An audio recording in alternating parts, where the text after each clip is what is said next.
Magandang araw po sa inyo, Sir Blair. Lalong-lalo na po sa mga giliw nating tagapakinig at sumusuporta sa inyong channel. Gusto ko lang pong ibahagi sa inyo ang natatangi kong karanasan na hindi ko makakalimutan. Nangyari po yon taong 1992 nung umuwi kami sa baryo ni Lola Tanya sa probinsya ng Leyte. Namatay kasi si Lolo Rodolfo, ang nagbabantay noon sa palaisdaan ni Lola. Nung una, ayoko talagang sumama dahil hindi ako sanay sa buhay probinsya. Mas gusto ko kasi sa syudad, kasama ang mga barkada ko. Pero wala naman akong ibang matutuluyan, kaya napilitan na rin akong sumama. Pagdating namin doon, ay nanibago ko sa mga tao. Iba kasi silang makatingin na para bang kakainin kami ng buhay. Mabuti na lang at medyo malayo ang palaisdaan. Nasa gitna iyon ng kakawyan, malapit sa malawak at malaking lawa. Doon nagsimula ang mga kakaibang pangyayari. Mga karanasang muntik ng ikapahamak namin ni Lola Tanya. Bago ko po ituloy ang kwento, gusto ko lang pong sabihin na binago ko po ang pangalan at lugar para sa kaligtasan ng mga taong naroon. Kilalanin niyo na lamang po ako sa pangalang Nera. At ito ang aking kwento. Lola, malayo pa po ba tayo? Oo, Tanya, malayo pa. Pagod na po kasi ako sa paglalakad eh. Magpahinga naman po tayo. Magpahinga? Tiisin mo na lang muna ang pagod, Nera. Mas mahirap kung aabutin tayo ng pagdilim sa daan. Lola, mas mahirap po kung mawalan na po ako ng malay dahil sa sobrang pagod. Sus Mariosep na batang ito naman, oh. Ano ba problema mo? Para ngayon ka lang naman napagod, ah. Eh kasi naman po, Lola eh. Masyado po mabigat yung dala kong bag. Idagdag pa po ang maraming sanga ng puno na nakaharang po sa dinadaanan natin. Ay, naku kang bata ka. Puro ka na lamang reklamo. Ginagawa mo lang yata yan para iparamdam mo sa akin na ayaw mo talaga sa baryo namin ng lolo mo. Hindi naman po sa ganun, Lola. Hindi rin po ako nagrereklamo. Sadyang mabigat lang po talaga tong bag nyo eh. Ano po ba kasing mga laman nito? Wala lang yan. Magagamit natin yung pagdating ng oras. Tsaka konting minuto na lang naman ang titiisin mo at malapit na tayo makarating sa palaisdaan. Ay nako, para bang hindi po ako tatagal sa baryong to eh. Isa pa, ganito po ba talaga ang lugar nyo, Lola? Para bang ang hirap po ng pamumuhay ng mga tao rito. Sos, sa una lang yan, Apo. Dahil hindi ka pasanay. Kapag matagal ka nang naninirahan dito, masasaan ba't masasanay ka rin? Magugustuhan mo rin ang buhay dito. Baka ikaw pa mismo ang magsabi sa akin na dito na lang tayo tumira.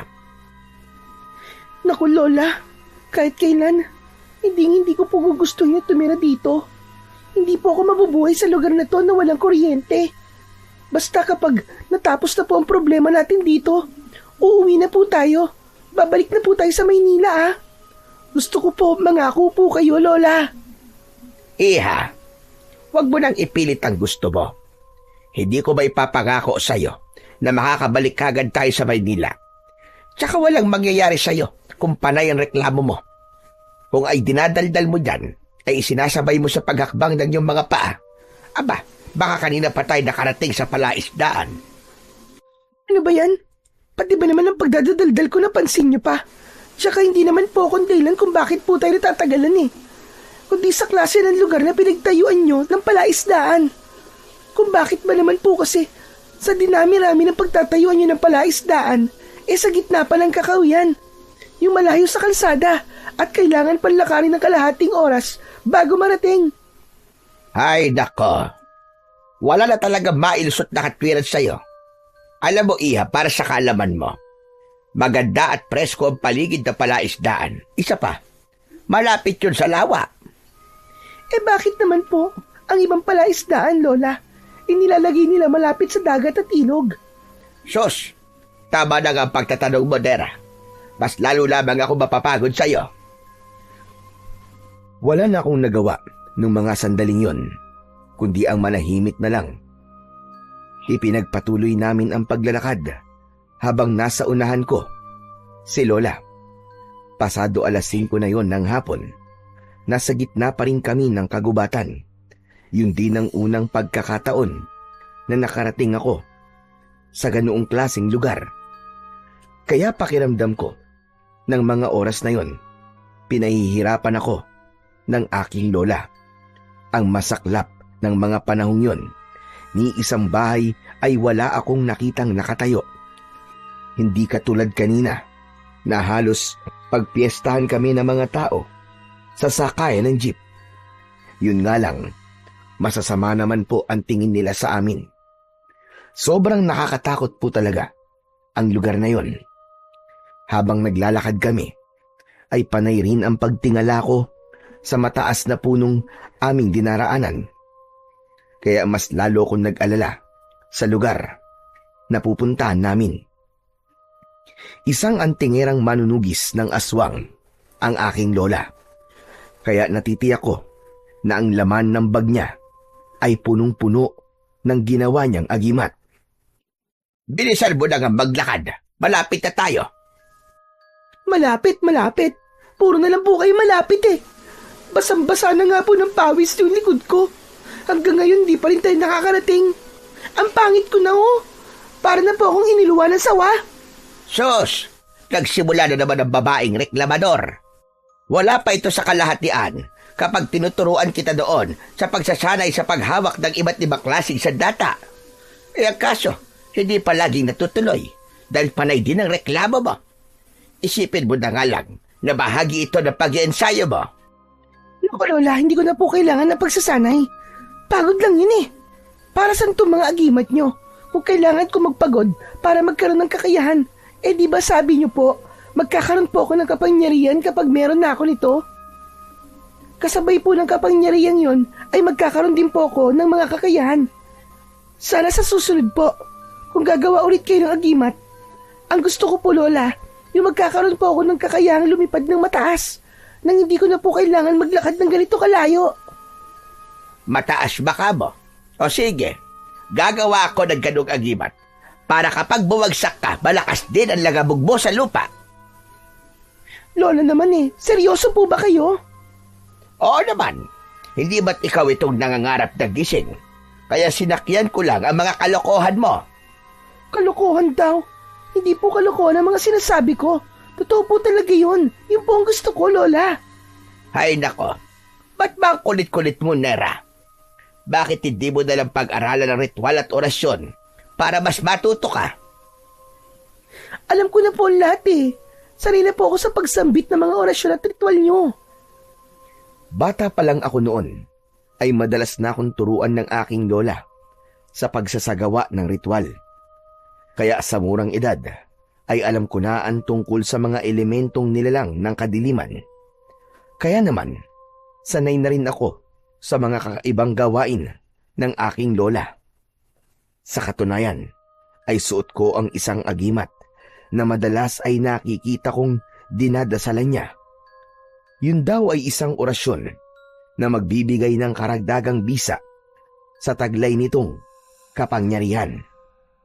Sa kabila ng maraming istorya na ibinabahagi niya sa akin, kahit na kailan ay hindi pa ako nakakakita ng totoong aswang. Minsan ay naisip ko na baka hindi naman talaga totoo ang nilalang na nagtatago sa dilim, na kaya sinasabi sa akin ni Lola yon para matakot akong lumabas ng gabi at hindi na sumama sa mga kaibigan ko. Hindi niya gusto ang mga kaibigan ko dahil wala raw mabuting maidudulot sa akin ang mga kabarkada ko. Kaya hanggang ngayon ay hindi ko pa rin nasusubukan gamitin ang aking sariling agimat. Maya-maya pa ay saglit kaming tumigil sa paglalakad. Sige na, magpahinga na muna tayo dito kahit ilang minuto lang. Pahingi nga ako ng tubig, apo. Agad kong kinuha ang plastic bottle sa daladala kong bag. Saka iniabot yon kay Lola. Pagkatapos ay naupo kaming dalawa sa ugat ng malaking puno. Habang nagpapahinga kami, ay biglang nagsalita ang aking lola. Alam mo ba, apo? Matagal na panahon na rin akong umalis sa baryong ito. Pero sa tingin ko, ay wala pa rin nagbago. Magsasalita na sana ako, pero bigla ang pagbundol ng kaba sa aking dibdib. Naramdaman ko kasi ng mga sandaling yon ang isang mabigat na enerhiya. Para bang may nakasunod sa amin at lihim na nagmamatsyag sa bawat galaw namin. Kaya naman, mabilis kong inilinga ang paningin ko sa paligid. Hindi naman yun nakaligtas sa pakiramdam ng aking lola. Kung ano man ang napapansin mo sa paligid, apo, magkunwari ka na lang na wala kang nararamdaman o nakikita. Masanay ka na rin sa agimat mo na palaging magbibigay sa iyo ng ganyang klaseng pakiramdam. Ipapaliwanag ko sa iyo lahat kapag nakarating na tayo sa palaisdaan. Ano po, Lola? Teka, hindi ko po kayo maintindihan eh. Mas makakabuting magkunwari ka na wala kang nararamdamang presensya sa paligid kesa mag-usisa pa dahil hindi ka pa handa na makakita ng aswang na kanina pang nakasunod sa atin. At kailan dahilan kung bakit kailangan natin magmadali? Mas mahihirapan tayo maglakad kung aabutan tayo ng pagdilim sa daan. Ngunit huwag ka mag-alala. Hanggat nandito ako, walang masamang mangyayari sa iyo. Halika na, apo. Umalis na tayo rito. Sa pagkakataong yun, mas lalong tumindi ang kaba sa aking dibdib. Alam ko, kapag nasa probinsya ay meron na masasamang elemento na nagbabantay sa paligid. Inisip ko na baka sa pagkakataong yun ay makakakita na ako ng aswang. Kapag nangyari yun, magagamit ko na ang agimat ko. Pero habang naglalakad kami, ay bigla rin nawala ang mabigat na enerhiya na nararamdaman ko kanina. Pagkalipas ng halos kalahating oras na paglalakad namin, sa wakas ay narating namin ang kinaroroonan ng palaisdaan. Bahagya akong nagulat sa itsura nun, lalo na sa itsura ng bahay ni Lola Tanya. Isang sementadong mansyon ang nakita ko at base sa pagkakasuri ko, sinaunang estilo yun ng bahay. Para bang panahon pa yon ng Kastila. Malungkot at masyadong tahimik ang paligid nun. Kaya naman, hindi ko na naiwasan na hindi magtanong sa aking lola. Lola Tanya, hindi ko po akalain na malaki po pala ang bahay niyo rito. Bakit po ba kayo umalis dito sa baryo? Umalis ako sa lugar na ito dahil sa iyo, apo. Hindi ka na kasi kayang alagaan ng nanay mo noon dahil sa malubhan niyang karamdaman. Kaya kung ilang taon ka na ngayon, yun din ang bilang ng taon na nawalay ako sa asawa ko si Rodolfo. Nawala ako sa lolo mo dahil nagkahiwalay kami at namuhay siyang mag-isa rito. Akala ko kapag namatay si Lisa, ay makakabalik na ako sa piling ng lolo mo. Pero, nanaig pa rin ang pagmamahal ng lolo mo sa iyo. Huwag daw kitang iwanan lalo pa't babae ka. Nakakalungkot lang isipin na namatay siya habang wala ako. Ako po pala ang dahilan kung bakit po namatay si Lolo Rodolfo na mag-isa. Sayang po, hindi ko man lang siya nakita at nakasama. Pasensya na po, Lola, ha? Dahil po sa akin, hindi niyo po nakasama na matagal si Lolo. Ay nako, kapag naaalala ko na mag-isa siya sa lugar na ito, hindi ko talaga maiwasan ang hindi malungkot para bang iniwan ko siya sa ere. Para bang bigla po ako nakonsensya. Lalo na po't alam ko na ako po ang dahilan kung bakit mas pinili niyo pong iwan si Lolo. Wala ka na bang kasalanan, apo? Hindi ikaw ang dahilan. Si Rodolfo ang may gusto nun. Mas mahal ka niya kaysa sarili niya. Nagkataon lang na hindi niya rin maiwan ang palaisdaang ito. Kaya huwag ka na malungkot dahil siya mismo ang nagsabi na huwag kitang iiwan at magpapadala na lamang daw siya ng pera sa atin. Ang palaisdaan na ito ang sumuporta sa lahat ng mga pangangailangan natin sa Maynila. Kaya ang gusto ko, pahalagahan mo rin ang palaisdaan na ito. Lola, sinasabi niyo po ba na balak niyo pong magtagal dito? Hindi ako sinagot ni Lola Tanya sa tanong ko. Sa halip, tumingin siya sa palaisdaan. Isang malalim na buntong hininga ang narinig ko mula kay Lola. Naisip ko na kung hindi nagsabay ang pagkamatay ng tatay at lolo ko, siguro ay naihatid man lang namin sa huling hantungan si Lolo Rodolfo. Bigla ko naramdaman ang lungkot at sakit nang balikan ko ang bahagi ng nakaraan na yon. Nadagdagan ang lungkot ni Lola nang pumasok kami sa loob ng mansyon. Habang abala si Lola Tanya, ay naisip ko na puntahan kagad ang magiging silid ko. Pagpasok ko roon, ay tumambad sa aking paningin ang isang katre. Inilapag ko roon ang aking bag, saka binuksan ang bintana. Natanaw ko ang likod ng bahay at sumalubong sa akin ang sariwang hangin mula sa kakauyan. Maganda naman sana ang lugar, kaya lang ay wala akong makitang mga bahay na nakatayo malapit sa mansyon ni Lola Tanya. Grabe, ang lungkot naman ng lugar na to. Para bang mabigat sa dibdib ang tumira dito. Sana lang talaga hindi kami tumira dito. Pagkatapos kong makita ang paligid, inilagay ko sa maayos na lagayan ng bag ko. Saka ako bumalik sa kusina. Nadatnan ko si Lola Tanya habang sinusuri niya ang kalan. Kahit hindi siya umiimik, ay nakikita kong masakit para sa kanya ang makita ang itsura ng pamumuhay noon ni Lolo Rodolfo. Tahimik ko siyang pinagmasdan mula sa pintuan na aking kinatatayuan. Napansin ko na para bang dinadasalan niya ang kalan. Pagkatapos ay nagpabaga siya ng apoy at pinausukan ang mga kalderong naroroon. Kaya bigla kong naunawaan na ang ginagawa ng aking lola ay isang uri ng ritual para sa pagtataboy sa mga elementong naninirahan sa loob ng mansyon. Habang ginagawa yon ni Lola Tanya, ay bigla kaming nakarinig ng nagtatao po sa labas ng bahay. Nagkatamaan kami ng paningin ng aking lola. Sa kanilapitan namin ang pinagmumulan ng boses ng isang lalaki. Paglabas namin sa pintuan, ay tumambad sa aming paningin ang isang lalaki. Nakangiti siya habang nakatingin sa amin. "Magandang hapon po sa inyo. Ako po si Freddy. Yung sumulat po sa inyo tungkol sa nangyari po kay Lolo Rodolfo." Ah, ganun ba? Ikaw pala si Freddy. Ako si Lola Tanya at siya naman ang apo konsidera. Ang mabuti pa kaya pumasok ka na muna rin sa loob. Naku, hindi na po.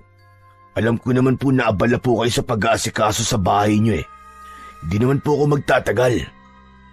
Ganun ba? Ay, siya nga pala. Maraming salamat sa pag-aasikaso mo sa asawa ko habang wala ako. Tatanawin ko yung isang malaking utang na loob sa iyo. Naku, walang anuman po yun, Lola Tanya. Mabait din naman po sa akin si Lolo Rodolfo eh. Isa pa, kaya po ako naparito ay para masigurado kung maayos po kayong nakarating dito sa palaisdaan. Oo, Freddy. Maayos naman kami ng apo ko na nakarating dito. Medyo nanibago lang na kaunti. Ay, siya nga pala. Maiba tayo ng usapan. Tutal, nandito ka na rin naman. Pwede mo ba ako samahan sa palaisdaan? May ilang mga bagay rin tayo na dapat pag-usapan tungkol sa asawa ko. Pwede naman po yun. Hindi naman po ako nagmamadaling umuwi eh. Ay, salamat. Ay, siya nga pala, Dera. Aalis muna kami ni Freddy, ha? Ikaw na muna magtuloy sa ginagawa ko. Huwag ka nang gumala, ha? Hindi mo pa kabisado ang lugar na ito. Opo, Lola. Talagang kabisado ng aking lola ang ugali ko. Nahulaan niya kung ano ang tumatakbo sa isip ko. Balak ko talagang gumala ng mga sandaling yon. Pero naunahan ako ni Lola.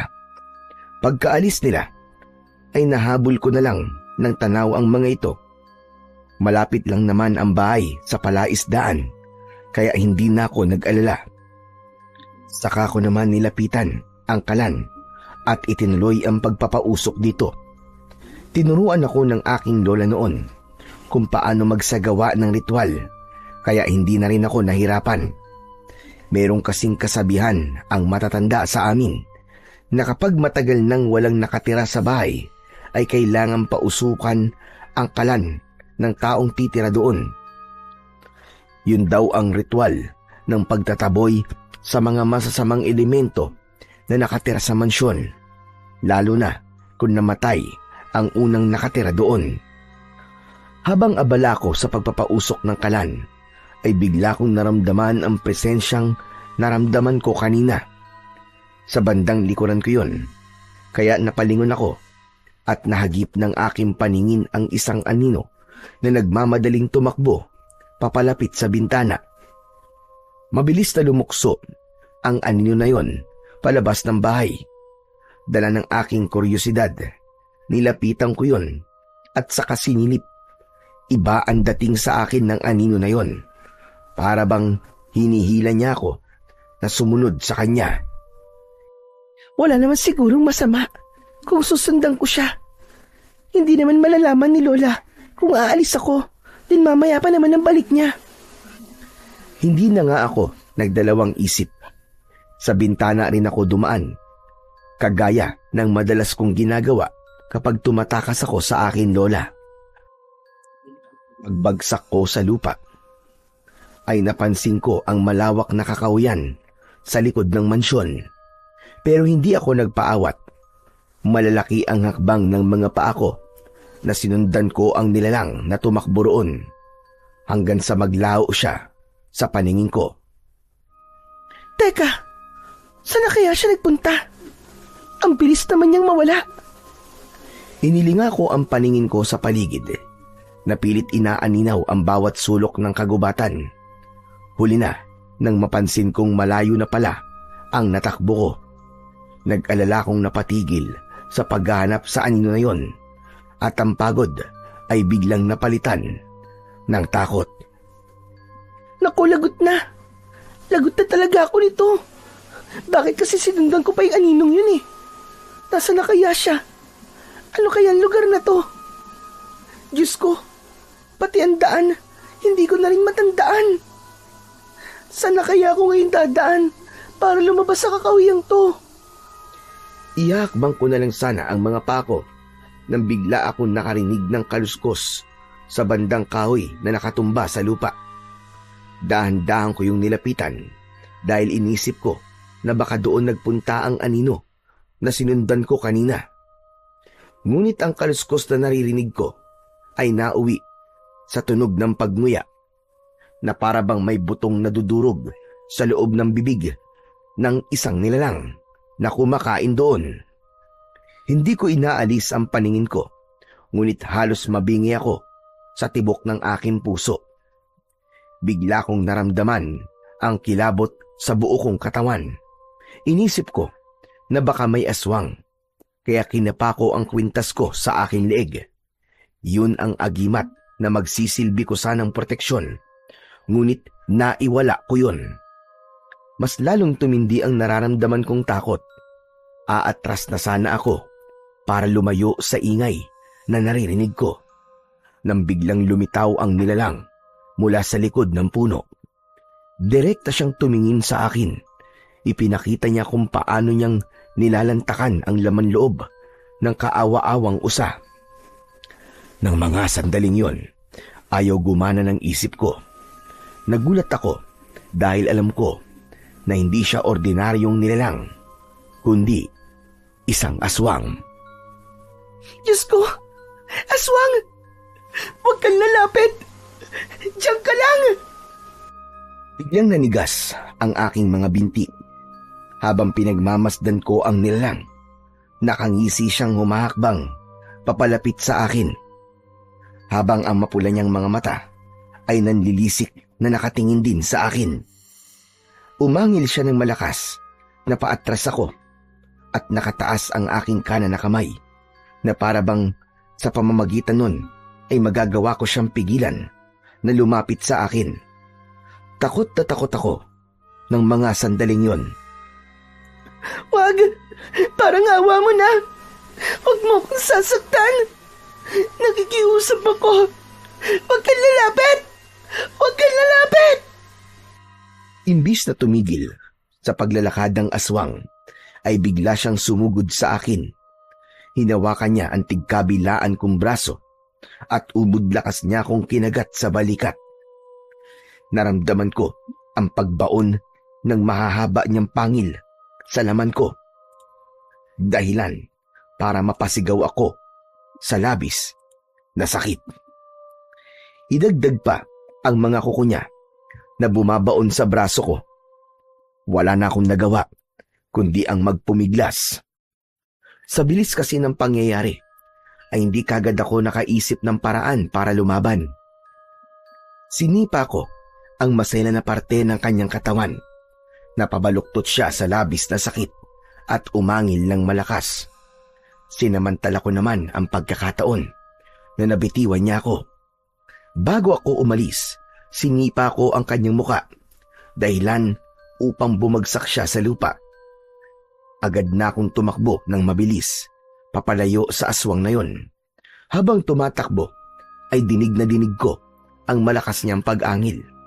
Wala na akong pakialam kung saan man ako makarating. Ang mahalaga ay makatakas ako sa aswang na yon. Naramdaman ko ang mainit na likido na umaagos sa balikat ko at hindi ko na naiwasan ang hindi maiyak. Habang tumatakbo ay bigla kong naisip ang aking lola. Lola, tulungan niyo ako. Nasaan ang labasan ng gubat na to? Diyos ko, tulungan niyo po ako. Dahil takot at natataranta ako ng mga sandaling yon, ilang beses akong nadadapa dahil hindi ko na halos makita ang daan. Madilim na ng mga oras na yon na lalong dumagdag sa takot na nararamdaman ko. Hanggang sa bigla ko na lamang naramdaman ang kuko ng aswang na kumalmot sa likod ko. Bumagsak ako ng pasadsad sa lupa. Patihaya akong nahiga at gano'n na lamang ang panlalaki ng mata ko nang makita kong naabutan na pala ako ng aswang.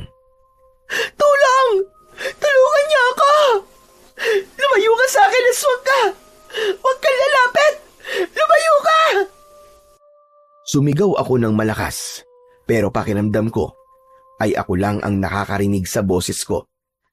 Ipinagdasal ko na lamang ng mga sandaling yon na sana ay merong tao na dumaan at tulungan niya akong makatakas mula sa aswang. Kitang-kita ko ang pagtulo ng malapot niyang laway. Bigla siyang yumuko sa paanan ko at hinawakan niya ang dalawa kong mga paa. Hinila niya ako, kaya nakaladkad ang katawan ko sa lupa. Bawat pagtama ng matatalas na bagay sa likod ko ay halos hindi ako makahinga sa labis na sakit. Pakiramdam ko ng mga sandaling yun ay katapusan ko na talaga. Takot na takot ako at nagsisisi na hindi ako nakinig sa lola ko. Tama na! Nakikiusap ako! Tama na! Tulong! Tulungan niyo pa ako! Saklala! Sa kabila ng pagsigaw ko, ay patuloy lang ang nilalang sa paghila niya sa aking mga paa. Kahit nanlalabo na ang paningin ko, alam ko na dadalhin niya ako sa masukal na kakahuyan para doon ay patayin. Sinubukan ko pa ring magpamiglas, ngunit malakas talaga ang kanyang kamay. Hanggang sa marinig ko ang boses ni Freddy, bigla kong nabuhayan ang loob. "Pakawalan mo ang babaeng yan! kung ayaw mo mamatay. Freddy!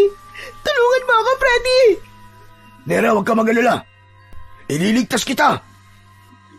Tumingin sa akin si Freddy at bumakas sa mukha niya ang pag-aalala. Nasa hindi kalayuan siya ng kinaroroonan namin ng aswang.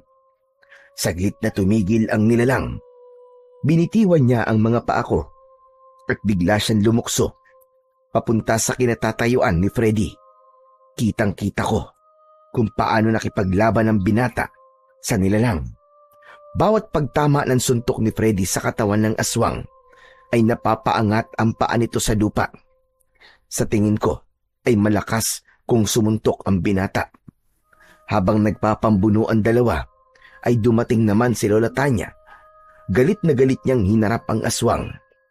Ginamit ng aking lola ang agimat niya at sa unang pagkakataon ay nasaksihan ko kung paanong nasunog ang katawan ng aswang. Naiwan si Freddy na nakatayo sa pinagbagsakan ng abo ng aswang. Habang si Lola Tanya naman ay nag-aalala na lumapit sa akin. Diyos ko po, Apo. Ano ba nangyari? Bakit ka nagpunta rito? Hindi ba't sinabi ko sa iyo na huwag kang gagala sa lugar na ito? Patawarin niyo po ako, Lola. Patawarin niyo po ako. Hindi ko po sinasadya. Dala ng labis na takot at sakit na nararamdaman ko, hindi ko na napigilan ang hindi yumakap kay Lola Tanya. Wala akong pakialam kung makita ni Freddy ang pag-iyak ko. Basta ang alam ko ng mga sandaling yon, sobra akong nagpapasalamat dahil buhay pa ako. Maya-maya pa ay narinig ko ang yabag ng paa ni Freddy papalapit sa amin ni Lola. Tara na po, umalis na po tayo rito. Baka po meron pang dumating na mga aswang sa lugar na to eh. Hala, sige na. Tumayo ka na, Nera. Kailangan magamot kagad ang mga sugat mo. Nagulat na lamang ako nang bigla akong binuhat ni Freddy. Nahihiyaman ay binaliwala ko ang ginawa niya. Ang mahalaga ay hindi na ako maglalakad para bumalik sa mansyon. Kasunod namin si Lola Tanya na panay ang paglinga sa paligid. Pagkalipas ng ilang minutong paglalakad, sa wakas ay narating namin ang mansyon. Agad akong dinala ni Freddy sa loob ng aking silid. Pagkatapos si Lola Tanya naman ay mabilis na naghalungkat ng mga gamot sa bag ko. Inilabas ng matanda ang 3 bote na meron na kulay pulang likido. Nang maintindihan ni Freddy na gagamutin ako ni Lola Tanya, ay mabilis siyang lumabas ng kwarto ko.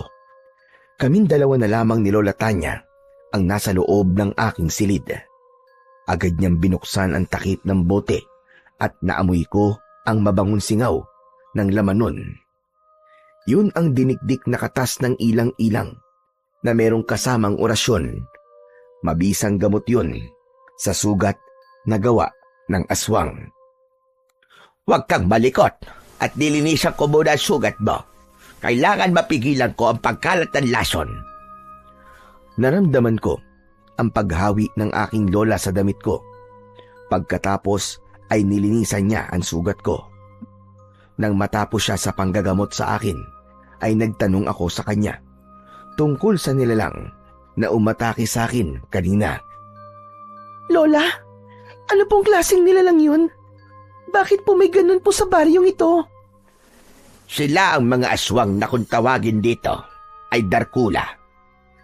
Isang nilalang na kumakain ng laman loob ng tao. Kalahi sila ng mga aswang na mandurugo. Sila ang mga nilalang na merong kakayahang manggaya ng muka at pagkatao ng nagiging biktima nila. Kahit isa pa yung hayop, basta napatay nila, ay magagawa nilang kopyahin yon. Kung napatay niya po ako kanina, marahil nagaya na po niya mukha ko. Oo, Apo. Kaya nga sobra ako nag-alala sa'yo. Akala ko talaga hindi na kita makikita.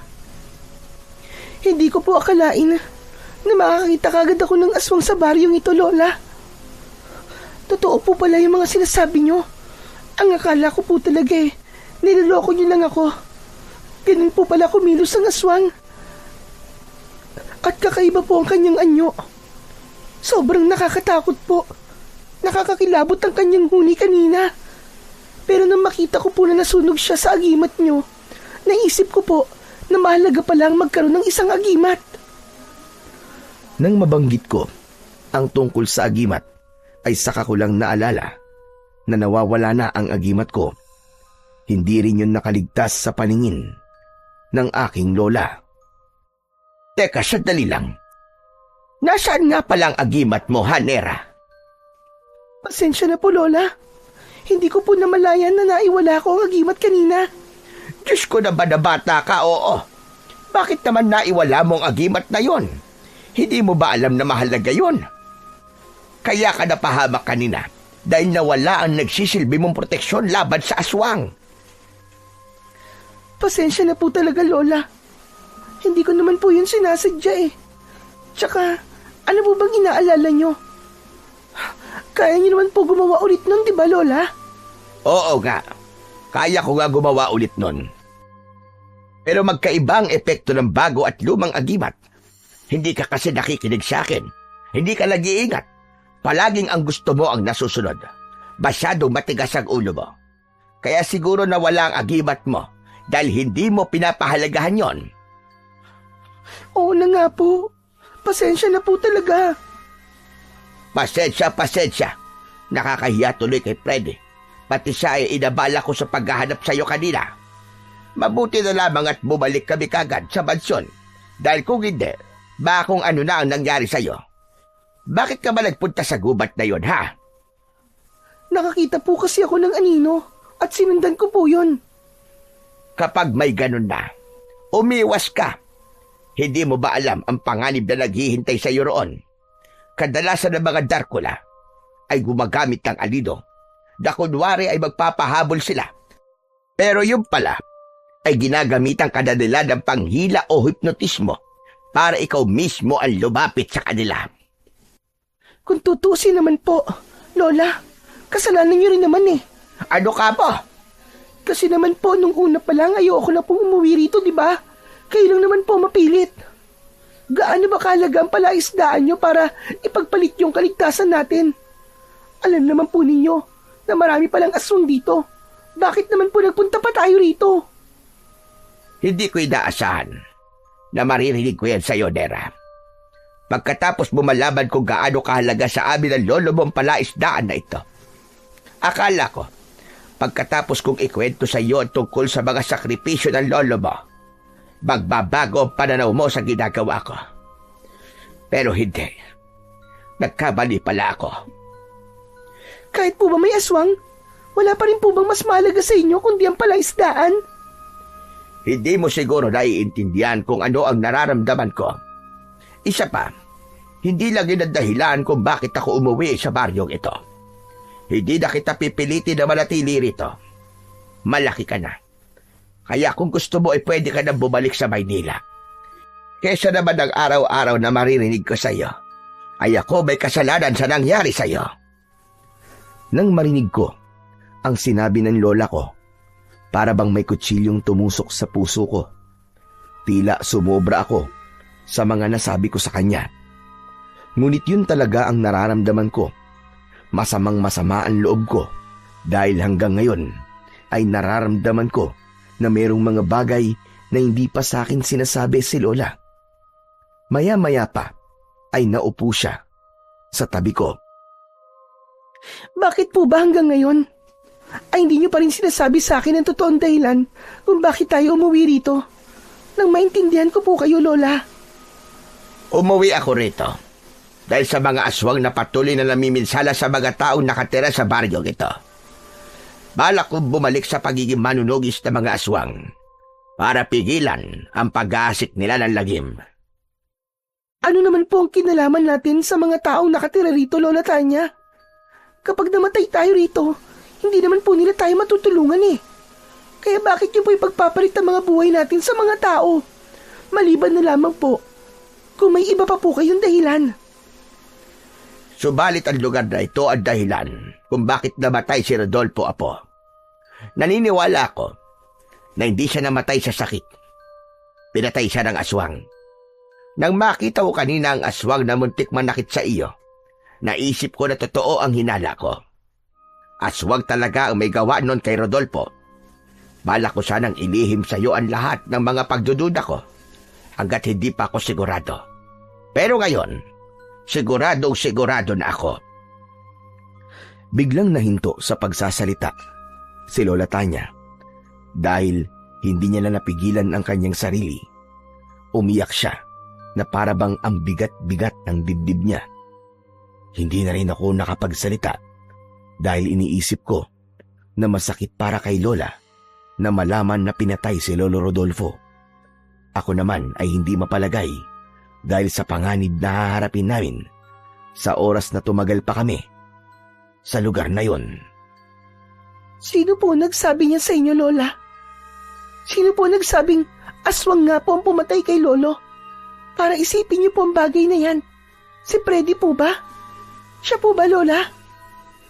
Tumango ang lola ko bilang tugon sa aking tanong.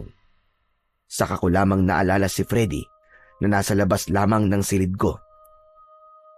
Dahan-dahan akong bumaba ng katre at pinilit kong maglakad.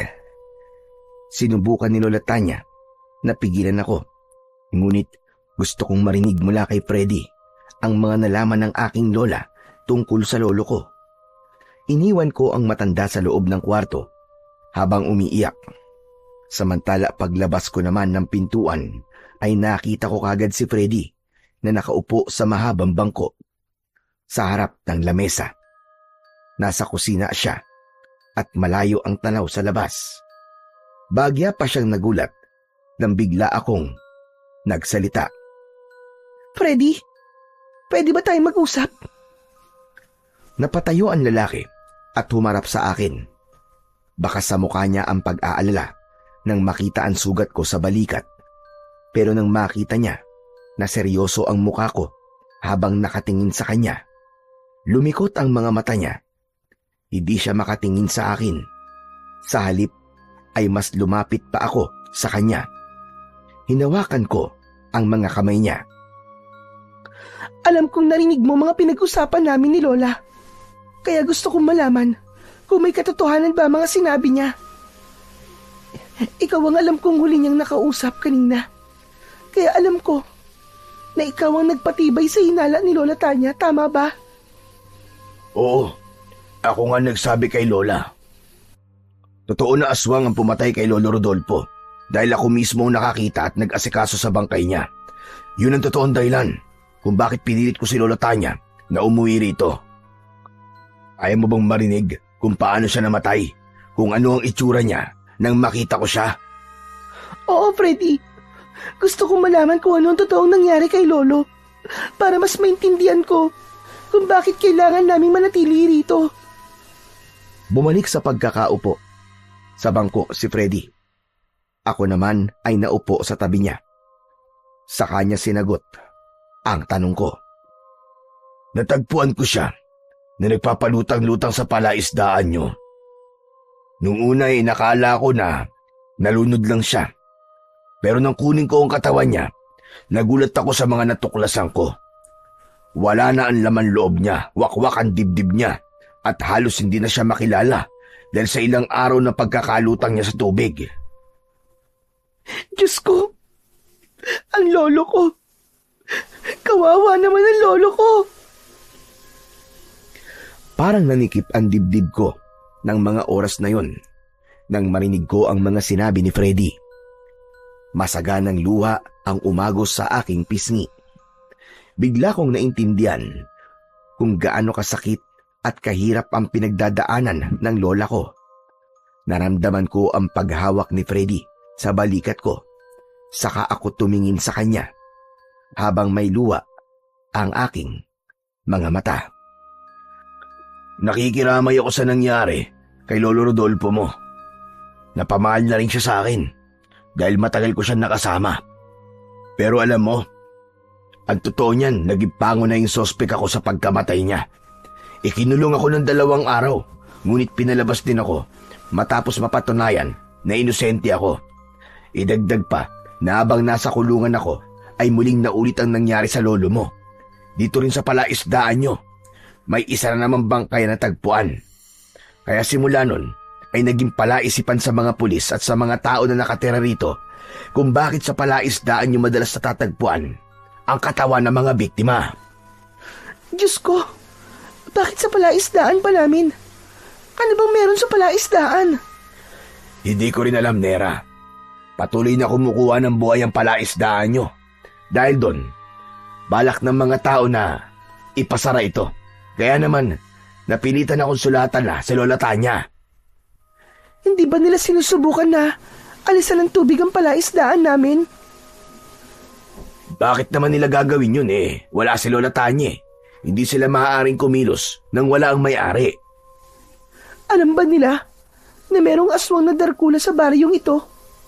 Paano kung sa palaisdaan lang namin niya tinatapon ng bangkay para hindi siya pagbintangan ng mga tao? Kahit alam ng mga tao na aswang ang may gawa nun, ang tanong tanggap ba yun sa batas? Walang maniniwala sa atin. Iisipin nila na gumagawa tayo ng kwento para pagtakpan ng krimen. Tsaka nakita mo naman, di ba?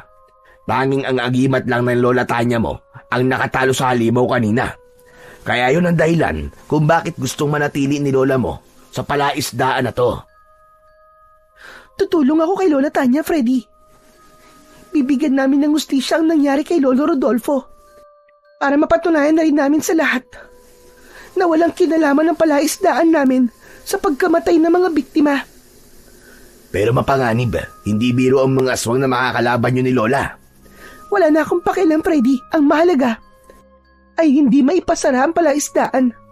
Wala akong kaalam-alam na meron na palang mabigat na pinagdadaanan si Lola. Ngayon na lamang naging malinaw sa akin kung bakit gano'n na lamang ang tingin sa amin ng mga tao nang dumating kami rito ni Lola. Akala ko, kaya gano'n ang ikinigilos nila dahil bago lamang ako rito. Yung pala, marami nang namatay sa palaisdaan namin. Siguro iniisip nila na isinumpa ang palaisdaan namin. Tama ka. Iniisip nila na isinumpa ang palaisdaan nyo at may dala kayong kamalasan. Kailangan na may gawin ako. Kailangan mabago ang tingin sa amin ng mga tao rito. Isang malalim na buntong hininga ang narinig kong kumawala sa lalamunan ni Freddy. Mabuting tao ang binata dahil nararamdaman ko na tapat ang pagtulong niya sa amin ng lola ko. Kaya mabuti na lang na hindi masama ang tingin niya sa amin. Sa isang banda ay nakahinga ko ng maluwag dahil alam ko na merong matibay na dahilan si Lola Tanya para bumalik sa pagiging manunugis ng aswang. Nang matapos kami sa pag-uusap ni Freddy, ay nagpaalam na rin siya na umalis. Naiwan ako sa kusina na malalim ang iniisip. Maya-maya pa ay nagpasya na rin akong bumalik sa aking silid. Kaya nadatnan ko si Lola Tanya. Tulog na siya habang may luha sa mga mata. Kinumutan ko siya sa kainaplos ang buhok. Naiintindihan ko na po kung bakit sa kabila ng panganib ng lugar na ito ay mas pinili niyong bumalik para kay Lolo Rodolfo. Patawarin niyo po ako, Lola. Patawad. Isang malalim na buntong hininga ang pinakawalan ko at napatitig sa 2 bote na hindi naibalik sa bag ko. Dinampot ko ang mga yon at sinipat sa liwanag ng gasera na sinindihan kanina ni Lola Tanya. Pagkatapos ay nilagyan ko ng gamot ang mga sugat ko sa likod. Nang mawala ang pananakit nun, ay biglang bumigat ang talukap ng aking mga mata at agad akong nakatulog. Kinabukasan ay nagising ako sa mahihinang yugyug ng kamay ni Lola Tanya sa balikat ko. Bumangon ako at nagmulat ng mga mata. Nakita ko si Lola Tanya na may dalang isang basong tubig at bagong paligo na siya. Iniabot sa akin ni Lola ang baso saka tumabi sa akin ng upo. Magpalit ka ng damit at pupunta tayo sa barangay para makiusap na huwag na nilang ituloy ang pagpapasara sa palaisdaan. Para malaman na rin nila na nandito na tayo. Kung ganun po, ay isasama niyo ako sa barangay hall? Oo, Dera. Kaya maghanda ka na at pupunta na tayo ron. Naku, mapapasabak na naman po pala ako sa lakaran. Kaya lang, Lola, masakit pa po ang sugat ko sa balikat. Hindi ko po kaya maglakad ng malayo, Lola. Hindi naman malayo ang barangay dito, Apo. Hindi rin naman kita pwedeng iwan dito mag-isa. Sige na, maganda ka na. Hihintayin kita sa palaisdaan. Tumayo si Lola Tanya at lumabas ng silid ko. Ako naman ay nagpalit na ng damit at inayos ang sarili ko. Pagkatapos ay lumabas na ako ng aming bahay. Naglakad lang ako ng ilang minuto at natanaw ko na si Lola Tanya. Abala siya sa pagsaboy ng pagkain para sa mga isda. Nang makalapit ako sa kanya, saka lang siya tumigil sa pagpapakain sa mga isda. Lola, tayo na po. Para maaga po tayo makabalik sa mansyon. Medyo masakit pa rin po kasi ang sugat ko sa balikat eh. Tumingin lang siya sa akin. Pagkatapos ay dumukot siya sa bulsa at ibinigay niya sa akin ang isang uri ng kwintas. Tinanggap ko naman yun at sinipat ang palawit noon. Isuot mo yan at wag na wag mo nang iwawala. Yan ang mutya ng salabay na magbibigay proteksyon sa iyo para hindi na maulit ang mga nangyari kagabi. Kahit papano ay mababawasan niya ng sakit ng sugat mo. Hala, sige na. Isuot mo na nang makaalis na tayo. Agad ko yung isinuot sa leeg ko. Pagkatapos ay sinundan ko si Lola Tanya sa kanyang paglalakad. Tama ang sinabi ng aking lola na wala ang sakit ng sugat ko at kahit papano ay hindi ako nahirapan sa paglalakad. Pagkalipas ng ilang minuto, sa wakas ay narating namin ang gilid ng kalsada. Napansin ko na halos dikit-dikit ang mga bahay na naroon. Gawa ang mga yon sa kugon at kawayan. Sa likod naman ng mga bahay ay ang malawak na lawa. Hindi ko agad napansin na marami palang nakatirang tao roon. Lumabas ang mga tao sa kanilang bahay. Masama ang tingin nila sa amin. Ngunit binaliwala ko yun. Mas lalo kong pinakiramdaman ang kilos nila. Nag-alala ko na baka bigla kaming kuyugin ng mga tao dahil ang tingin nila sa amin ay may dala kaming kamalasan. Hindi ako bumitaw sa braso ni Lola. Ipinagpatuloy namin ang paglalakad hanggang sa makarating kami sa barangay hall. Nakita ko ang isang matandang lalaki na seryosong nakaupo sa harap ng lamesa habang abala sa pagbabasa sa hawak niyang papel. Magandang umaga sa iyo, Kapitan. Ako nga pala si Lola Tanya at kasama ko naman ang aking apo na si Nera. Ako naman po si Kapitan Eli. Ano po ba ang kailangan ninyo? Nabanggit kasi sa akin ni Freddy na balak mo raw ipasara ang palaisdaan ko. Yun ay dahil sa mga nangyari sa mga taong natatagpo ang patay doon. Ah, kayo po pala nagmamay-ari nun. Akala ko kasi sa Maynila na kayo maninirahan. Nasabi na pala ng anak ko sa inyo ang tungkol sa palaisdaan. Bueno, kayo naman po ay nandito na. Wala na pong dahilan para ipasara yun. Ngunit sa oras na merong mamatay ulit sa lugar na yon, kayo na po mananagot sa amin. Alam niyo po kasi, ang taong bayan ang nakiusap sa akin na kung maaari ay ipasara na yon. Pero kung tatanggapin naman po ninyo ang responsibilidad sa sinasabi ko sa inyo, ay pagbibigyan ko po kayo. Hindi ako makapaniwala. Natatay pala ni Freddy si Kapitan Eli. Wala namang kasing binabanggit sa akin ang binata. Sa pagkakataong yun, ay gusto ko sanang tumutol sa sinabi niyo ni Kapitan. Ngunit naunahan akong magsalita ni Lola. Alam ko naman kung ano ang inaalala mo, Kapitan. Kaya nakahanda ako sa responsibilidad na sinasabi mo. Bigla akong nag-alala sa sinabing yun ng aking lola. Tutol ako sa pagtanggap niya sa responsibilidad. Mahirap yun, lalo na kung buhay ng tao ang pinag-uusapan. Akma na sana akong magsasalita, ngunit hinawakan ni Lola ang aking kamay. Tumingin siya sa akin, para bang pinipigilan niya ako na wag makialam. Kaya naman, wala na akong nagawa, kundi ang manahimik na lang sa isang tabi. Hindi ko alam kung ano ang tumatakbo sa isip ng aking lola. Basta nagtiwala na lamang ako sa desisyon niya. Nang matapos sila sa kanilang mga pinagkasunduan, ay umalis na rin kami sa lugar na yon. Walang gustong magsalita sa aming dalawa.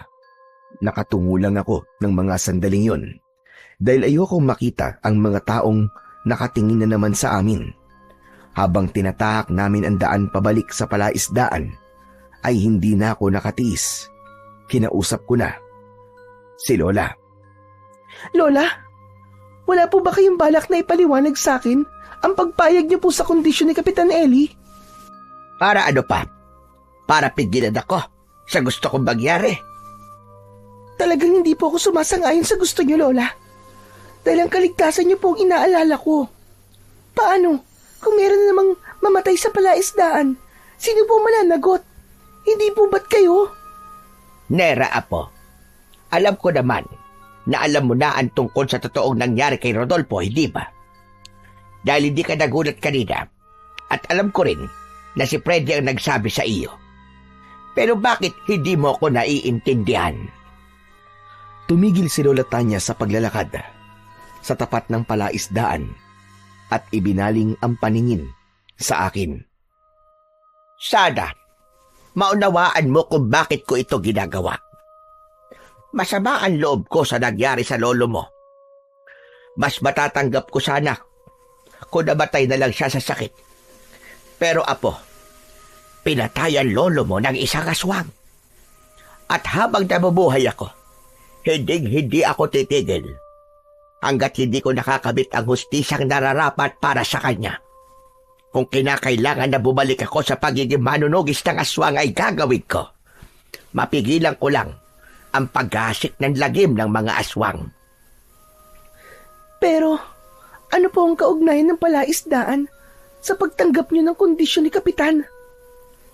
Para ipakita sa aswang na hindi niya ako masisira sa mga tao. Naniniwala ako na ginagawa niyang tapunan ng patay ang palaisdaan para siraan ako sa paningin ng mga tao. Kutob ko, may dahilan kung bakit niya ako ginugulo. Kaya lalaban ako siya. Nakahanda ako sa paghaharap namin ng aswang na pumatay sa lolo mo. Bumakas ang galit sa muka ni Lola Tanya. Kitang-kita ko ang pagnanais niya na mabigyan ng hustisya ang pagkamatay ng lolo ko. Pagkatapos niyang sabihin yun, iniwan niya ako sa tapat ng palaisdaan. Nahabol ko na lang siya ng tanaw hanggang sa pagpasok niya sa loob ng mansyon. Pagkatapos kong makapag-isip, ay naglakad na rin ako papunta sa bahay. Dumiretso na lamang ako sa silid ko. Humiga ako sa katre habang nakatingin sa bubong. Dala ng pagod ay agad akong nakatulog. Napabalikwas ako ng bangon nang marinig ko ang kalampag ng mga kalderong nahulog sa sementadong sahig. Napatingin ako sa nakabukas na bintana. Madilim na ang paligid. Hindi ako ginising ni Lola para mananghalian. Masama yata ang loob niya sa mga nasabi ko kanina. Dahan-dahan akong bumaba sa katre at naglakad palapit sa pintuan ng aking silid. Binuksan ko ang pinto at tumambad sa aking paningin ang madilim na kusina. Walang sindi ang gasera, kaya hindi malinaw sa akin kung ano ang narinig kong ingay kanina. Ngunit wala naman akong nararamdaman na pag-iinit sa palawit ng kwintas ko. Kaya dahan-dahan akong naglakad papalapit sa kalan. Maya-maya pa ay muling naulit ang ingay na parabang hindi ako nag-iisa sa loob ng kusina. Kaya naisip ko na tawagin si Lola. Lola Tanya, ikaw ba yan? Bakit hindi niyo bubuksan ang gasera? Ngunit wala akong natanggap na tugon mula kay Lola. Sa halip, isang nakakakilabot na pag-angil ang narinig ko. Kasunod ng mabahong singaw mula sa kusina. Ang pinagtataka ko lang Nang mga sandaling yon, ay wala akong maramdaman sa pag-iinip sa suot kong agimat. Kaya mas lalo kong nilakasan ang pagtawag ko. Lola Tanya? Nasaan ka? Lola? Kasabay ng pagsigaw ko, ang mga daing sa sahig mula sa boses ng lola ko. Bumundo lang kaba sa aking dibdib. Napaupo ako at sinubukan kong kapain ang sahig. Naisip ko na baka ang ingay na naririnig ko ay nanggagaling sa bumagsak na si Lola Tanya. Bigla ang pagsalakay ng takot ko. Mas tumindi ang naaamoy kong malangsa. Nagsimulang manginig ang mga tuhod ko. Lola, sumagot ka! Nasaan ka, Lola? Hindi po kita makita! Yumuko ako at pinagpatuloy ang pagkapa sa sahig. Pero bigla na lang na may tumamang kamao sa mukha ko. Bumagsak akong pasadsad sa sementadong sahig. Dahil doon ay natitiyak ko na meron na ibang nilalang ang nakapasok sa bahay namin at nasa panganib ang lola ko. Kahit wala akong nakikita, ay sinubukan kong iwasiwas ang kamao ko. Pilit kong inaabot ang kalaban na sumuntok sa akin. Maya-maya pa ay biglang lumiwanag ang suot kong mutya. Kahit papano ay nakatulong yun upang makita ko ang paligid. Nanlaki ang mga mata ko nang makita ko si Lola. Nakahando sa isa sahig. Meron siyang dugo sa noo. May kalmot din siya sa dibdib at nawawala ang suot niyang agimat. Agad akong lumapit at inilinga ang paningin sa paligid. Ngunit wala akong makitang ibang nilalang na naroon. Lola, ano nangyari? Sino po may gawa nito sa inyo? Nandito siya. Nandito siya, apo. Lola, lakasan niyo po ang boses niyo. Hindi ko po kayo marinig. Ngunit nawalan na ng malay si Lola Tanya. Hindi ko alam kung ano ang gagawin ko ng mga sandaling yon dahil nag-aalala ko at naguguluhan sa mga nangyayari. Pinilit kong buhatin si Lola, ngunit bigla akong natigilan nang makita ang nilalang na nakatayo sa harapan ko. Halos manlaki ang mga mata ko nang makita ang isang nakakatakot na nilalang. Kulay berde ang kanyang balat, makintab na parabang basa. Kulay pula ang mga mata. Wala itong ilong, ngunit may pangil sa bibig na may bahid pa ng dugo. Nakadagdag sa takot ko ang dalawa niyang matulis na sungay. Napatayo ako at umasa sa liwanag ng suot kong mutya. Hayop ka! Sinaktan mo ang lola ko! Magbabayad ka!